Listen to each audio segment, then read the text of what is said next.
Takže toto včelstvo je silné, je tam nejakých 7 rámikov plodu a prevažne je ten plod všetok skoro zaviečkovaný, takže urobíme vlastne to, čo som vám vravel, ako vyrovnávam včelstva, takže tomuto môžem kľudne jeden zobrať. Našiel som si matku som si vychytil do klietky, položím na rámiky, nikdy nenechávajte matku na slnku takto dlhšie položenú, takto iba zakryjem papierikom a nájdem si nejaký plást, ktorý, tuším, že tento by mohol byť, na ktorom je prevažne zatvorený plod. To kvôli tomu, aby tie včely, ktoré posilním, sa posilnili okamžite tak, že rovno z nich vlastne ten plod vybehne. Tu vidím ešte aj nejaké larvičky, ale pozriem vedľajší. No, takže myslím si, že radšej tento by som zvolil. Tento plást obsahuje väčšinou zatvorený plod, je tam aj nejaký pel, čo tým včielkam pomôže, tým, ktoré ideme posilňovať, takže ja ho normálne takto vezmem, celý so včelami ako je, zatiaľ si ho vyvesím. Toto plodisko dousporiadam tak, že vložím sem z kraja stavebný rámik, pretože toto je prvý plodový, toto je krycí, peľová doska, takže medzi ne vložím stavebný rámik, zosuniem, matku si dám zatiaľ sem a zase posuniem peľovú dosku jedno, plod, to už chcú stavať, takže najvyšší čas dať stavebný rámik. Mám taký pekný nakladenie nachystaný, takže takúto súž im dám priamo medzi plod v tomto prípade. Je to rýchlejšie nakladú. Dobre, takže na konci pustím matku opatrne. No čo, poď. No, šup. Si chodí po klietke, choď dnu. Dobre. Dáme ešte apiherb.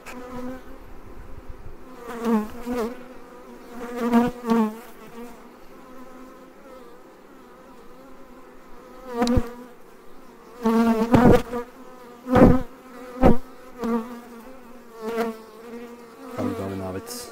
Zatvorím.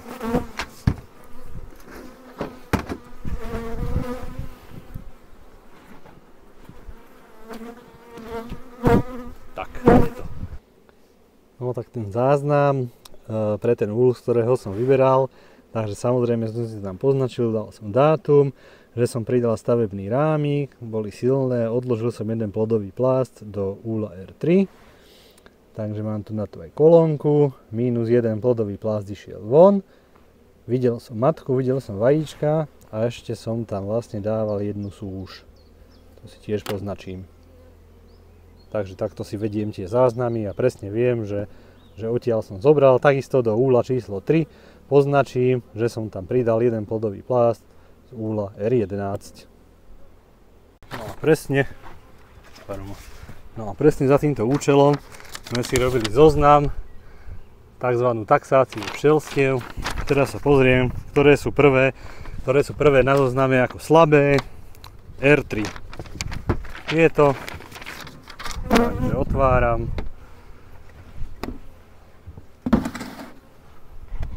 Pfizer. Tvorím.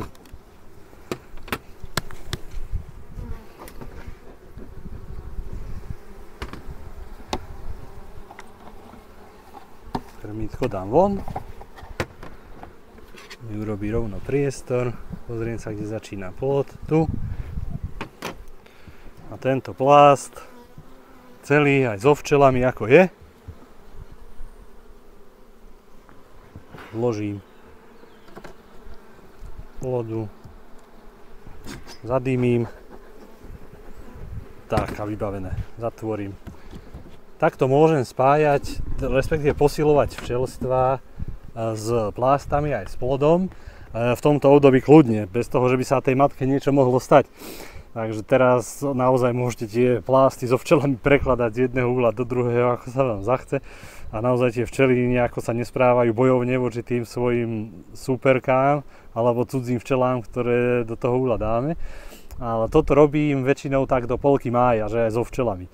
Potom už nastane taká doba, že tie včely viac sú taký ten obranný pud sa medzi nimi ako keby vyvinie, tak mohli by vlastne poškodiť tú matku, tie cudzie včely do tohto slabšieho úhla, aby som dal aj so včelami už napríklad po tej polovici mája, tak by mohli nejako poškodiť, dokonca možno aj zabiť matku.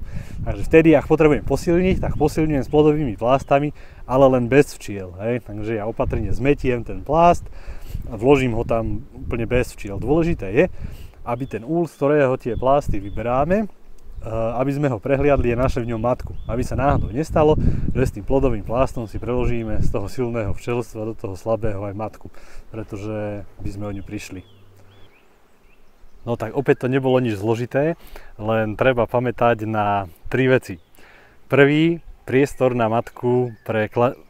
pre matku na kladenie. Robím to tak, ako ste videli, že rozširujem súšami plodisko horizontálne. Druhá vec, včely, ktoré sú už relatívne silné, potrebujú dosť miesta na stavanie. Takže druhá vec je vloženie stavebného rámika. A tretiu vec, na ktorú nesmiete zabudnúť, a tá je úplne najdôležitejšia, je stále mať vo vrecku výchytku na matky. Tak, vidíme sa pri ďalšom videu.